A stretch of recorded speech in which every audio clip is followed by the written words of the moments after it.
Hi, I'm Jay Farner, CEO of Quicken Loans. 30% of Americans who are planning home improvements of $5,000 or more will pay for those renovations with a high-interest credit card. That may not be a great idea. A better idea may be to take cash out of your home with a Quicken Loans 30-year fixed-rate mortgage. The rate today on our 30-year fixed-rate mortgage is 3.99%, APR 4.08%. Call us today at 800-QUICKEN or go to rocketmortgage.com. Rate subject to change. Pay 1.25% fee to receive this discounted rate. Call for cost information and conditions. Equal housing lender. License in all 50 states. NMLS number 3030. I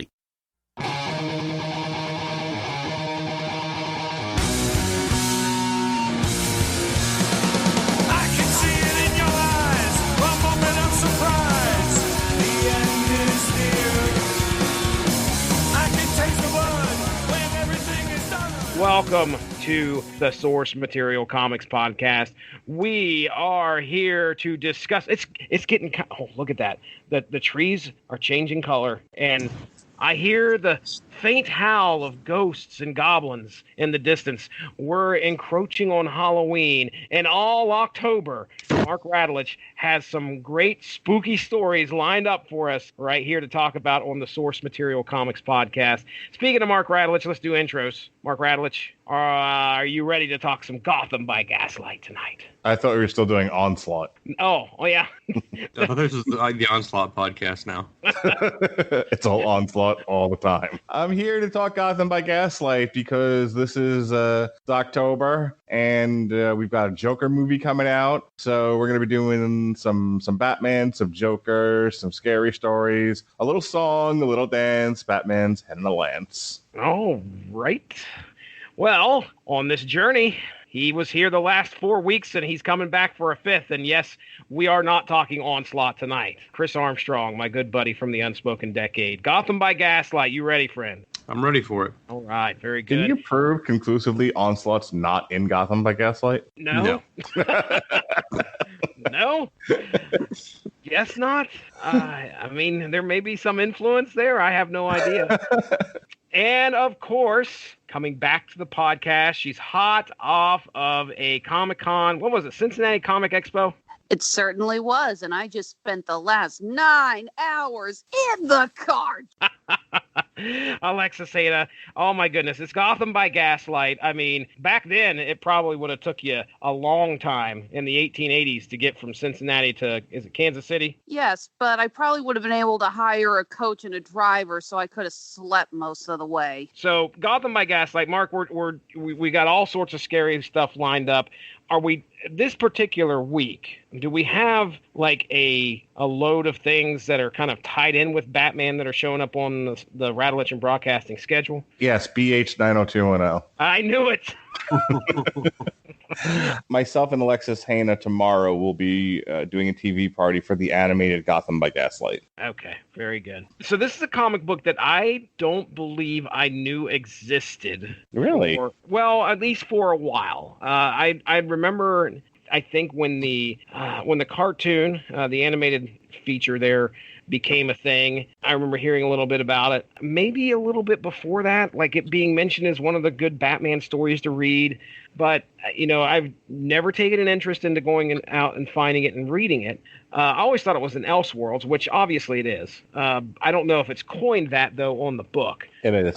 It is. Okay. All right. Well, it was retroactively named. It's like the first Elseworlds, but that banner didn't exist when this came out. But oh, okay. It has kind of retroactively been labeled the first Elseworlds story. This has the dubious honor of being one of the few trades that I bought contemporarily. Like, when it was first published, I actually bought and read this. So, okay. Well, yeah, that was 1990. Yeah. So 1990, I was, I think, 14 years old, and I was really into collecting comics. At that point, I believe I was in high school, either just going into high school or whatever, and I was riding my bike all over Long Island to go to different comic book stores, and I happened to see that one on the shelf, and I actually bought it when it first came out. Okay. Alexis? I picked it up recently, but I'd heard of it before. However, I got a mixed source when I first heard. I remember when I first heard about it because I thought it combined elements of Gotham by Gaslight and Justice League Dark. Okay. I I had a source who just assumed, that dark of a cover obviously meant Constantine and Zatanna were showing up. Obviously, they were wrong. Yeah, that was not happening. But I've always been a fan of the Elseworld comics. I've mentioned before on this podcast that I did not start reading comics until much later in life. I didn't get into them when I was younger. And I love Elseworlds comics because they are self-contained. You don't have to know, oh, wait, this is the continuity now, or this is what's actually going on, or, this is who Hal Jordan has been resurrected as, blah, blah, blah. Mm-hmm. You can enjoy them without having to get too much in depth into the actual lore. And I really enjoy that. Yeah, I agree with you when it comes to Elseworlds and What Ifs.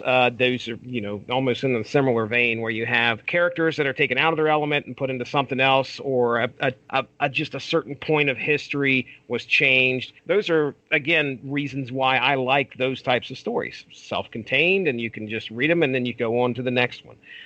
So, Chris, tell me about it, man. Chris Armstrong, did you have this one early on, or do you remember when you first read it? No, I heard about it a lot when I was younger and always thought it sounded like a really cool concept, but I never actually had a copy of it until maybe 6, 7, 8 years ago. Not too long ago. I finally picked up a copy of it and its sequel. Mm-hmm. Although I've still never read the second one. Yeah, so I read it for the first time maybe 6, 7 years ago. Okay. I've always been kind of like most people, at least mildly fascinated by the Jack the Ripper deal. Mm-hmm. So the idea it's Batman versus Jack the Ripper, that sounds awesome. So I had anticipated reading it for, over a decade before I finally actually got around to it. Let's talk about the creative team for Gotham by Gaslight. Writer Brian Michael, this is straight from Mike's Amazing World of Comics. Brian Michael Augustin, or it might be Augustine, I don't know. Then we have penciler Mike Mignola. We know we've actually read a comic with him. Mark, do you remember Batman, Hellboy, Starman? Yeah, it was from earlier this year when the new Hellboy movie came out, bombed, and no one remembers it since. Well, this is the same artist, except this is 1990. Just like we'd mentioned earlier, actually, Mike's Amazing World has it listed as on sale date of November 14th, 1989.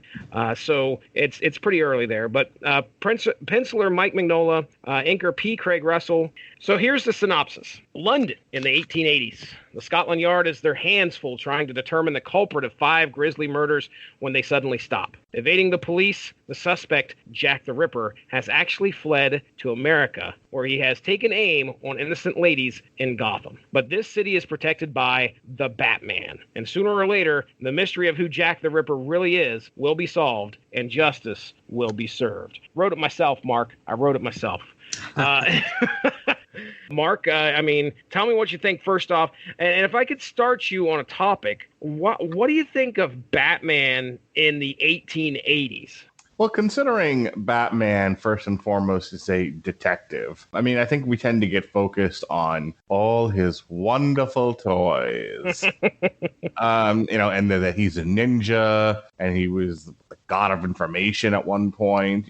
There's all this other stuff that has been built into the Batman mythos. But I think at the heart and soul, he was a detective. That's what really set Batman apart from some of the other superheroes, whether they be power-based or regular folks that augment themselves in some way with gadgets or what have you, suits, that sort of thing. So the concept of Batman basically taking on the role of like a Sherlock Holmes thought was interesting. My problem with this book is I feel like they had a great premise that they didn't flesh out nearly enough. I wish there had been more time spent with Jack the Ripper eluding the Batman, and that this being a particularly hard case to solve, because one of the things about Jack the Ripper. Now, I'm not an expert here, so if, Chris said he was fascinated with this character. So if you know more information about him than I do, that's great. Feel free to jump in. What I always found fascinating about Jack the Ripper was that he never was caught, and that they thought it was different guys. Part of what made him one of the scariest individuals in history was the fact that he did kill so many people, and they couldn't figure out who the hell this guy was. With only a handful of murders, he put an entire city into fear. And so I would have liked to have seen that played upon a bit more in this book, because the way the story unfolds, he kills some women in London, like you do. Batman, and then Bruce Wayne goes back to Gotham. and we meet another character. I forget the name of the character, Uncle Touchy, something like that. We're talking about Jacob Parker. That's the one. Okay. Jacob Packer, excuse me. I said Parker. Yeah. Jacob Packer. So we're introduced to Jacob Packer, and then shortly thereafter, Jack the Ripper's attacking women in London, but then just as quickly he's caught, or rather, Batman is framed for those murders, and then a large chunk of this, it's a very short story, by the way. Everyone take a drink. It's no onslaught.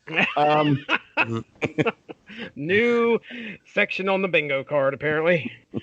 It was a very short trade when it was initially published. So a large chunk of it, at least a third of this, is him trying to solve the murders from prison while he's awaiting trial and then summarily execution, which he does, and he finally catches him once he's able to escape or whatever. But it's like I feel like it was a bit rushed towards the end. Mm-hmm. We're looking at, according to the wiki here, they have it listed as it says initially released as a 52-page one-shot in February of 1989. Mike's Amazing World has it at November 14th, 1989. But also it says that it was only 48 pages in that. So I don't know where the difference comes in. But yeah, I understand what you're saying. I mean, it's... The thing is that it's a one-shot. It could have possibly probably would have been a lot more served or a lot better served if it would have been extended a little bit more. But again, we got to think about what the comic book industry was back in 1989 and 1990. Falling apart? Well, not yet. No, it was becoming the biggest it had ever been. But I feel like in a few years it's going to go off a cliff. So Yeah, but I mean, it peaked right before it fell off a cliff. Okay, it hits its zenith and then literally drops, huh? Exactly. If this had come out, in the early 2000s, any time from then to now, it would have probably been like a 6-issue miniseries. Absolutely. And I know I'm the one that's always like, please edit this down. This doesn't need this many issues. For the love of Christ, cut it. This is please, more. Yeah, this is one of those. This is like, wow, does this need more pages? This needs so much more story to make it better. Mm-hmm. I love the art style. They usually have an inking on the side and the lower saturation of the colors. Definitely led to a better atmospheric feeling for this time setting. I do agree with Mark. I think I would like to have seen more of Batman actually chasing down the killer. Again, it is great to see Batman in his truest form, that of a detective. Mm-hmm. But the idea of Batman just chasing him down, hearing a scream, running after him, going after it's like following the clues in itself instead of just sitting in his jail cell. P.S. How the hell are they supposed to explain that Bruce Wayne got out of his jail cell? Because I don't think he's going to get back in time.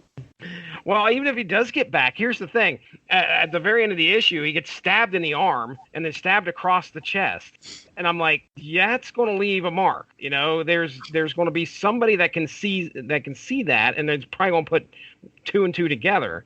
I would say, I think one of the other things I was hoping for, this is kind of hard to explain. I was hoping for more references to other characters and themes from the Batman comics. Now, I am not a fan of comics where they just shove in references for the sakes of shoving in the references. I don't like it when I read a comic and I realize they were basically expecting all of the readers to act like Captain America when he heard about the flying monkeys. But I was a little disappointed at how isolated Batman and Alfred were. I mean, yeah, we got one frame of the Joker, and that was enough for me. But maybe a mention of Selina Kyle, or maybe Dr. Crane is working at the asylum or the prison where Bruce is being held. Or just little hints. Yeah, I thought would have helped flesh out the story a little bit more and make it a bit more enjoyable. There should have been a scene at like a ball held by Oswald Cobblepot. Yeah, exactly. And one of the women gets killed at the ball.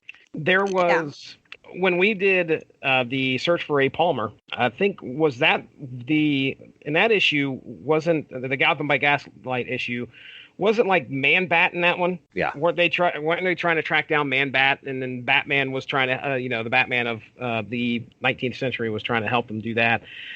In the second, in the sequel to this, I can tell you that I was looking for the same thing because Bruce Wayne is married at that time. I'm like, oh, who's he married to? Nobody that I know.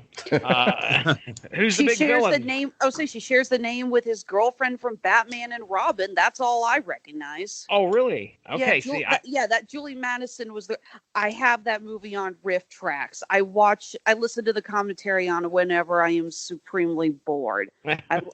It's like, my name is George Clooney, and I'm sorry. Chris, I want to throw it to you here real quick. I mean, Bruce Wayne in the 19th century versus Bruce Wayne now. I'm not talking Batman. I'm talking Bruce Wayne then versus Bruce Wayne now. He seemed to be pretty similar, other than the style of dialogue. Oh. I didn't really notice a lot. He's not exactly the playboy whining and dining all the ladies in Gotham, but this is like the very young Bruce that has just come back from his sojourn into becoming, Batman, basically. But like Mark said, there's not a whole lot. The story is distilled down to just the basic.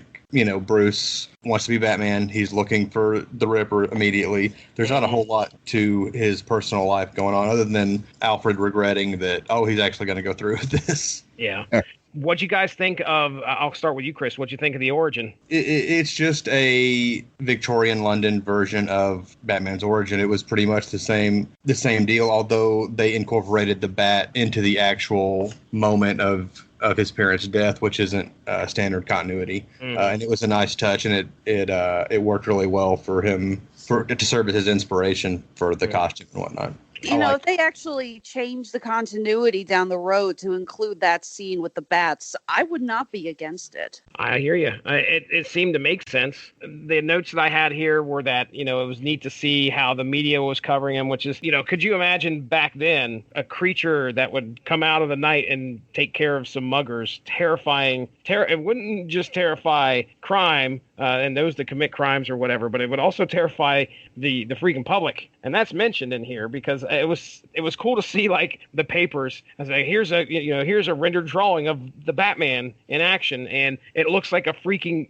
bat monstrosity. It's scary looking. So let's talk about the trial of Bruce Wayne. Bruce Wayne gets accused of being the Ripper. Of course, he thinks it's poppycock or whatever 19th century word you'd like to insert there. Sure enough, they find a bloody, I think it's the knife and maybe some garments. I don't know, but they find the knife and some evidence at Wayne Manor. They take him to trial, all right? And you take a look at it, and the evidence is pretty compelling. I mean, Bruce Wayne came back from England just as the Ripper murders stopped over there and started over here in Gotham. Now, that's not evidence. That's not...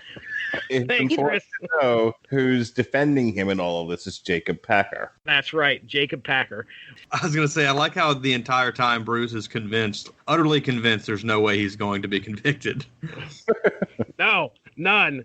And by the end of this, after we find out that, like I said, he came back from England when the Ripper's murder started, and his father was a doctor, and the killings have a bit of a medical flair to them. So, yeah, he's found guilty and sentenced to hang. It's so funny to me. It's just like, his dad was a doctor. Clearly, he knows something about medicine, enough to mutilate people in a medical fashion. Dude, my dad worked for the phone company. I can't even hook up a phone. I will add that I believe that the circumstances surrounding why they convict Bruce were actually very similar to a prime suspect for the actual Jack the Ripper murders. I'm trying to remember who it was, but there was an American who was in London, and when he went back to the States, the killing stopped, and he was suspected for a while. Oh, really? Was it John Lennon? I don't think he was alive back then, Mark.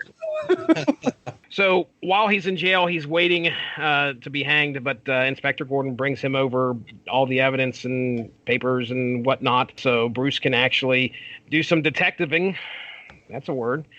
That while he's in jail. So yeah, he starts putting two and two together, and I think Alfred shows up and he's like, "Hey, I'm getting out of here." And Alfred's like, "Well, good. I've been waiting for you to make your mind up about saving your own ass." So he gets out of jail, and he, of course, put it together that the person that was committing these murders was none other than his uncle Jacob Packer. Wouldn't it have been fun though had it been Alfred? Oh! What a twist that would have been. What a twist! My gosh. Like he's killing people to get the attention of Bruce because Bruce left him. Let's face it, though, when we find out Packer's backstory, who else had Batman v Superman flashbacks? I think Chris definitely did. So let me set the stage here real quick, and then we'll talk about the ending of this and Jacob Packer as a character, whatever you guys want to touch on. So yeah, we learn that after Batman tracks him down as he's about ready to commit one more murder, obviously he knows everybody suspects Bruce Wayne. So he's decided, okay, well, he's going to hang tomorrow. I can go out and I've got to satiate this urge to go and get some bloodlust. And he finds a young lady and he's about to kill her. And lo and behold, Batman swoops in and stops the murder. There's a great chase scene, which was fantastic, by the way, because it was the least words I read throughout this book.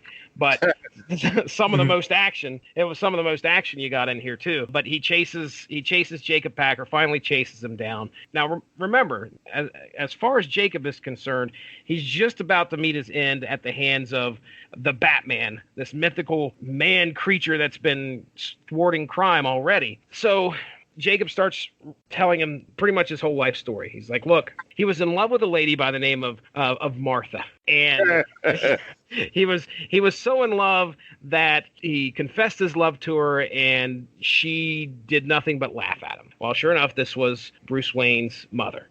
And he was so spurned, so upset about being rejected, and the fact that she laughed at him, it threw him into a fit of rage and insanity. When she did this, he hired the killer of Bruce's parents. So he paid this person to go and kill his parents. It wasn't just a random thing. He also then traveled over to England and became Jack the Ripper over there. So after hearing this is the best moment in this whole book. And that's when Bruce takes his mask off and shows Jacob who he is. And at that time, Jacob's like, oh, I can't believe it. Oh my gosh, Bruce, blah, blah, blah. And you're wondering if at this point, because he says, I'm going to kill you. I think he says something like that along those lines. If you think that Bruce can potentially kill Jacob Packer in a fit of revenge, that's not obviously who Batman is. But before anything can happen, Inspector Gordon shows up, and then Jacob tries to stab Bruce, and then Inspector Gordon, boom, one shot to the head. Okay, so I didn't write that part out as if you couldn't tell.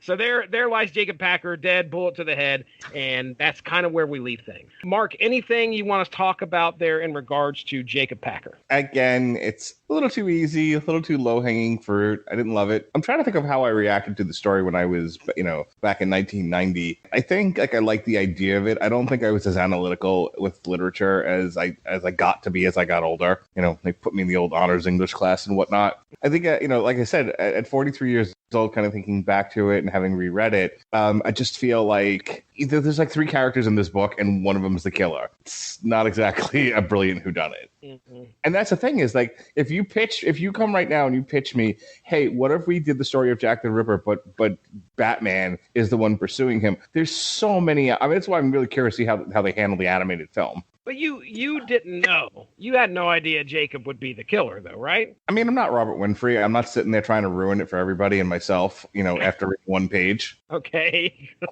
So you're trying to tell me you knew? No, I'm saying I let the story unfold before me. Okay. But instead of guessing, or trying to deduce it, having read only one page. That was the last insult there.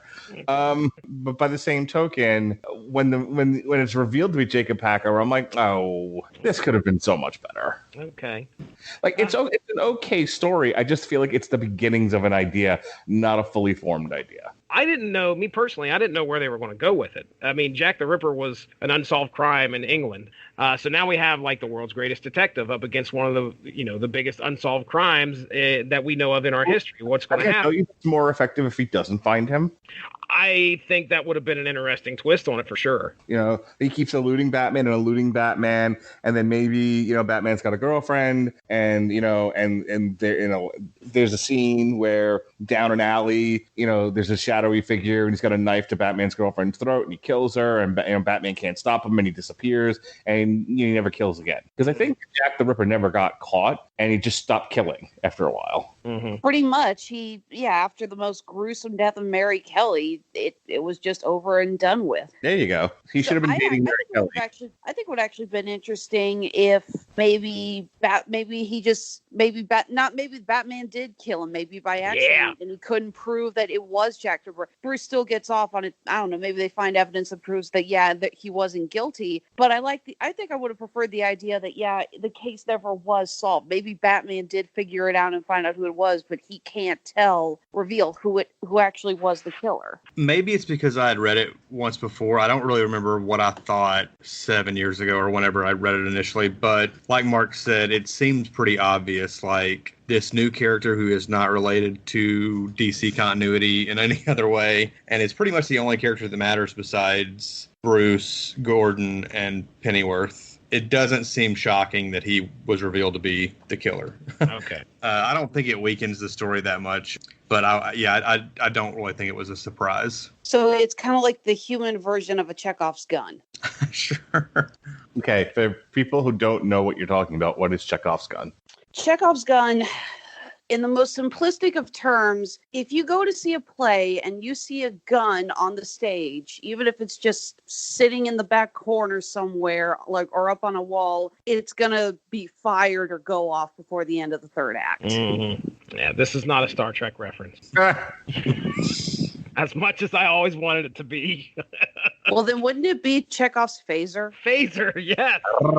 I always wondered. I did enjoy it for the most part, even if I thought the twist was a little on the easy side. But this is a storyline that really needed to be fleshed out a bit more. In the end, it was very concrete and basic and stuck to its bones. And while I know a lot of people will like that, I was craving a lot more details about how Gotham City in this time period, what it would be like, and what other characters that we know exist in Gotham City, what they're going to be like in this time period. I want to kind of just real quick talk about that and bounce off of what Chris had said earlier, with this being the first, labeled as the first Elseworlds story, and they may not have known what they could do. This might have been something that we're like, okay, well, we've got Batman, let's just kind of stick to it in this just little bit of a universe because we don't know how well this comic's going to sell. People might crap all over it. Batman in the 19th century, oh my gosh, I'm not even paying a penny for this. I mean, that might have been something that a big fear that these creators might have had, is that,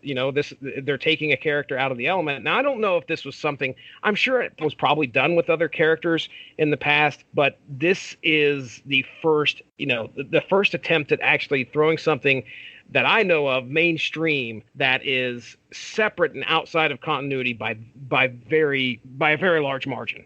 I imagine, I'm not like a comic book historian or anything, but I would imagine that the success of this is what led to the Elseworlds line. Like, they probably looked at how well this did and said, well, we can do this with other characters.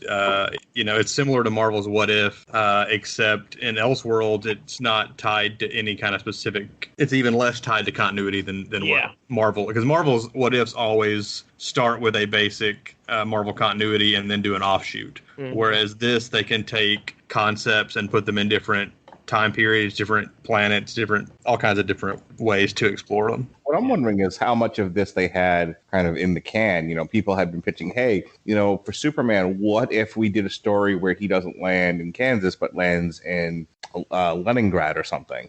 And they were like, well, that would be a little hard to do for the regular Superman comics, so let's just hold on to it. Then this Elseworld thing happens. Like, hey, remember all those crazy ideas? Like the one where Superman lands in the Soviet Union? Well, we can do them now and it not affect the book at all. That's my all-time favorite comic book. Chris, final thoughts on the story as a whole? I think I'm the only one that liked this comic.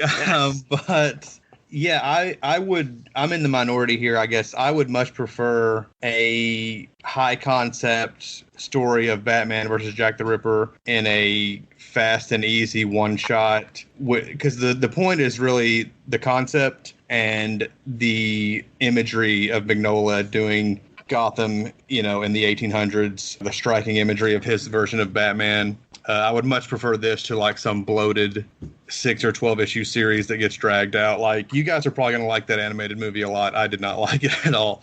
I'm really tired of, like, it seems like every time they do some kind of alternate version of Batman, like, oh, we've got to see this version of the Joker. Let's see the Gaslight Harley Quinn, the Gaslight Two-Face, the Gaslight Poison Ivy, the Gaslight Hugo Strange. Like, I want to see the story about Batman, really. That's kind of why I'm getting into it. Mm-hmm. So, like, I didn't like that movie at all.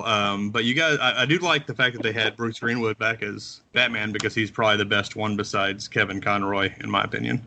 Yeah, I really like this book. I haven't read the sequel. I don't know that I ever will, because Mignola didn't do the art, and that's one of the main reasons I like this one. But I'm interested to hear you guys' thoughts on the movie. You guys are doing that later this week? Yeah, we'll be doing it tomorrow, October 1st. Time travel. Yeah, I watched it about a year ago, I guess, whenever it was released, and I honestly don't remember much about it, except that I thought it was convoluted and dragged. Like, they took, a 48-page story and tried to make an hour and 20-minute movie out of it, so they had to add a lot of stuff to it. Hey, remember the animated Killing Joke? Oh my God, it was not nearly as bad as the Killing Joke. Yeah, I don't remember specifically what I didn't like about it, other than when Gaslight Harley Quinn showed up. Like, I had to concentrate really hard to make sure my eyes didn't roll all the way around in my skull. Chris, what's wrong? I don't know. My eyes rolled in the back of my head, and I can't get them to roll front now. Fucking Gotham by Gaslight. I mean, I don't know. Blindness by bad animated film.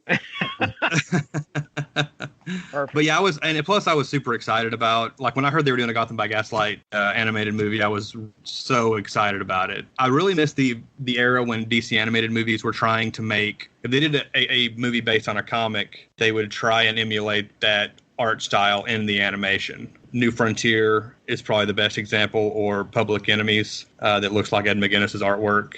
Gotham by Gaslight doesn't look anything like Mignola.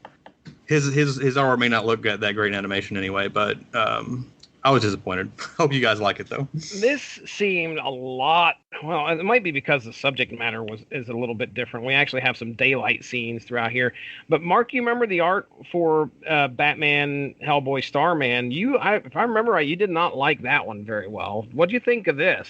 I thought it fit the aesthetic. Okay, all right. So you weren't complaining because it looked bad or anything like that. You hadn't said that at all tonight. So I think if you're going for, hey, we want to make this look like a period piece, specifically Victorian, like if you watch the show Harlots, the set pieces, the costumes have a very distinct look. Those things need to be in place in order to really bring you into that time and place for the story to work. It's the same thing here. The big selling point to this is taking the modern ninja vigilante detective and taking him and put him in an altogether different time. It's one of the reasons why the animated movie Batman Ninja was fascinating to me, because it's another example of, let's take Batman, put him in, like samurai era Japan.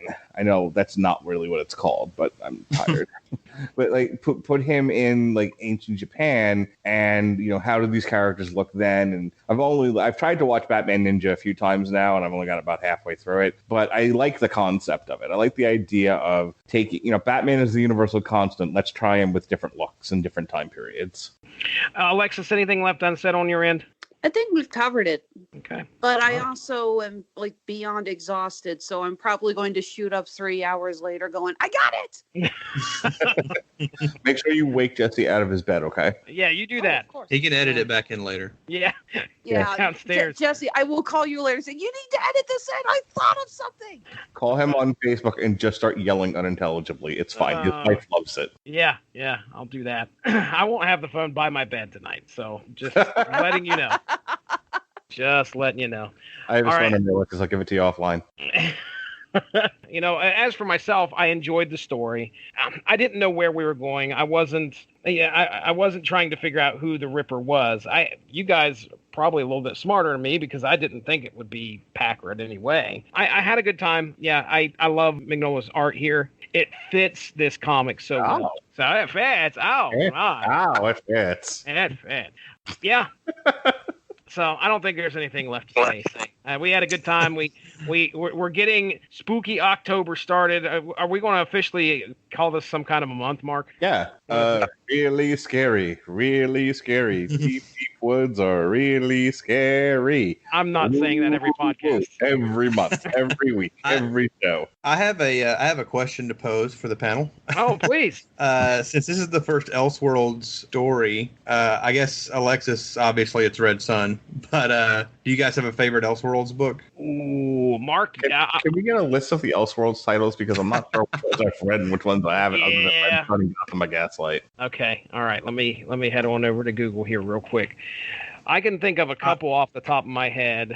I tend to be disappointed, like, with a lot of the ones. Like, I read Speeding Bullets, which is like, what if Martha and Thomas Wayne found Kal-El instead of... And so basically, Kal-El is Batman. Yeah. He sees his parents murdered, and he becomes Batman. And I was really... Isn't like 75% of the Elseworld stories about Batman? Yes. Batman or Superman, yes. Much like the animated movies, they've pretty much concentrated on those guys. All right, I'm pulling up a list here. I believe any of the Elseworld story about the Spanish-American War. There was one about Superman in the Civil War. Oh, hot damn! Yeah. I'll say as long as you guys don't say "act of God," otherwise I'm flying out to kick your asses. Was that an Elseworld story? Yes. It was really bad. I know that. Oh, it was so bad. Yeah, Mark. The front cover, if I remember correctly, of the Superman in the Civil War one has, I think, Superman's ripping the Union flag in half. So it's the South that found him. Yeah, buddy. Yeah. All right, go ahead. So Chris. it's basically Superman Red Sun, except they don't use funny Russian names. The easiest one, Chris. The easiest one. The obvious one is Kingdom Come. Kingdom Come. There is no doubt about it. Kingdom Come is definitely the top one. Yeah, JLA The Nail is also really good. I don't know if any of you guys have read that, but there is a shit ton of these, by the way. There is a bunch of holy crap. Like Batman Elseworlds is a lot. And I mean a lot. Then we have Superman is like maybe half of that. Called it. Yeah. Then there's Superman, Batman. There's some Justice League Elseworlds. Like I'll run down the Justice League ones. There's Act of God. We just talked about that. Age of Wonder, Created Equal, Destiny, The Island of Dr. Moreau, JLA the Island of Dr. Moreau, JLA The Nail, JLA Riddle of the Beast, Secret Society of Superheroes, Shogun of Steel, set in feudal Japan, Justice Riders, the JLI as a group of marshals, gamblers, inventors, and various other characters in the Wild West, the League of Justice, and Planetary / JLA, which is Terra Occulta. I know a little bit about Planetary. That'd probably be pretty interesting. Mm-hmm. But yeah, man, Kingdom Come is definitely up there. And there were a lot of offshoots from that, starting with the Kingdom, which was a big thing. So they say DC Universe Elseworlds, they have Flashpoint listed here. But this one says 1999, a world where the Flash was the only superhero until he lost the use of his legs. Okay. All right. I haven't read that. Yeah. I'm trying to see if there's any other ones here. Superman Red Sun, Superman Speeding Bullets, Superman at Earth's End. The Earth has suffered an apocalypse and Superman attempts to save Gotham City. Okay. Oh, there's a lot there. Yeah, there was another disappointing one. I don't know if that's one you just mentioned where Kal-El lands on Apocalypse and Darkseid raises him as his son. That I sounded like, oh, that's going to be amazing. And then I was like, oh, this isn't very good actually at all. Not at all. All right. Well, yeah, there's too many to list. Maybe one day we'll have an Elseworlds month or something on here. Is there one where Kal-El lands in Onslaught's lap? And check. There will be one. Maybe Evan Bevins has wrote some fiction for us. We can talk to him about it. Okay, well, let's get out of here. Let's end the show. All right, this has been our coverage of Batman, Gotham by Gaslight, Chris Armstrong. Let's get into plugs. Alexis, we'll start with you because I know they're probably fresh in your mind. Probably been plugging it all weekend long. What do you got to plug? All right. Coming up next, we are going to be doing a local event. We are doing the Zombie Walk for Hunger. This is a charity event that we do every year. We're going to be donating some of our fun horror-themed jewelry to a raffle for this charity. I am so excited. I will also be dragging my kid's sister out so we can both get decked up in zombie makeup and try to scare people on the Country Club Plaza, because that's what she and I like to do on a Saturday. After that, we are going to Cape Girardeau, Missouri for a horror convention. This is a brand new one, and they have the most perfect name for it, Cape Fear. Nice. I've already been onslaughted by a million memes of Sideshow Bob stepping on the rakes. After that, we're going to be heading down to Anime Week in Atlanta. This is one of our best shows and the one we've been going back to for the last few years. It's always a blast. And as soon as that's over, I am going to be hanging the world's strongest U-turn and going up the following weekend to Grand Rapids for Grand Rapids Comic-Con. Exciting. Mark, please don't have me review anything during that week and a half. Otherwise, I might have to kill someone. Okay. And as always, you can find us on Facebook, Instagram, and Twitter. We have shops on Etsy and Handmade at Amazon. Of course, with Halloween around the corner, keep an eye out. We're going to be promoting our horror-themed items very much. We have our red rum hair barrette, the lament configuration barrette, and I am just now breaking out brand new, our Hocus Pocus themed hair barrette, because I got massively inspired by all of those cosplayers this last weekend. Spectacular. Hey, Mark, Superman, Last Son of Earth came out in 2000. The infant Clark Kent arrives on planet Krypton in a rocket from the doomed planet Earth. While struggling to find his place there as an adult, he discovers a Green Lantern power ring. That's craziness. Give us some plugs, Mark. What's on the calendar? Okay, tomorrow we'll be reviewing Gotham by Gaslight. Thursday, Pat and Jesse will be reviewing BH 90210. Oh. Next week, we've got Joker by Brian Azzarello, Joker, the Joaquin Phoenix movie on Damn You Hollywood. Jesse will rebroadcast The Killing Joke, one of the elder source materials. Oh, and speaking of Jesse, hey, Jesse, we're going to review Pennyworth. Oh, my goodness. I can't contain my excitement. I know you can't. Cannot contain it. So I'm not looking at my computer. That's all I can remember right now. Okay. Go away. All right. Mark's getting the sleepies. He's not feeling so well.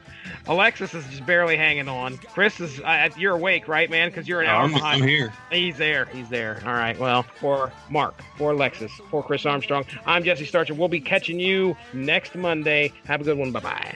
Thank you all for joining us. Make sure to give that Radulich in Broadcasting Facebook page a like to stay up on top of all the great podcasts we have to offer. We are at home on Spreaker, but you can also find us on iTunes, Stitcher, TuneIn Radio, and recently we have hit the air on Spotify. Find your favorite podcast platform and type in RADULICH